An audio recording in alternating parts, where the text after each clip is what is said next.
Meet Jesus Morales, the TikTok content creator that has become a guardian angel for several street vendors in California.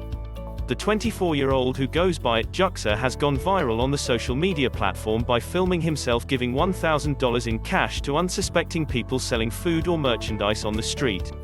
The money is crowdsourced from his more than 1 million followers. To date he has raised and handed out $90,000, mostly to vendors in Los Angeles. Morales told Cal Matters that he drew his inspiration from his immigrant parents. "My dad worked multiple jobs, and my mom was a server, and she would tell me that sometimes people would tip her pennies," Morales said. As has been the case with any group of marginalized people, the COVID-19 shutdown has been hard on food vendors.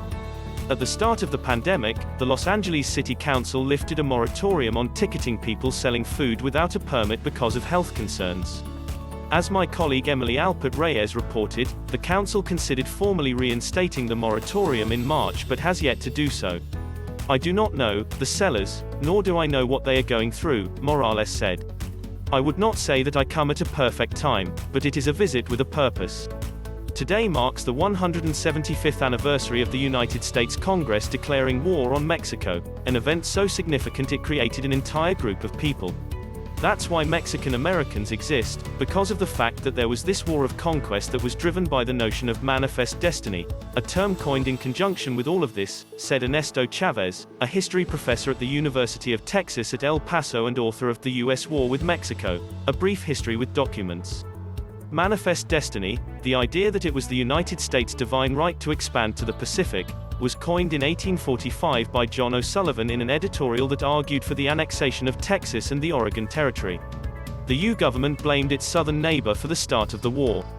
President James K. Polk, who ran on a platform of Western expansion, claimed Mexico had shed American blood on American soil, conveniently leaving out the fact that the land in which the soldiers killed in what became known as the Thornton Affair was Mexican at the time. The end of the war resulted in the U nearly doubling in size, acquiring land that is now present-day California, Nevada, Utah, Arizona, Wyoming, Colorado, New Mexico and Texas. It was also a prelude to the Civil War. The expansion further heightened the slave state versus free state debate. In fact, known racist and secessionist John C. Calhoun was opposed to the Mexican-American War precisely for this reason. He was also against the idea of acquiring all of Mexico because that would mean more Mexicans. For Chavez, the legacy of this declaration of war is very much alive. The U.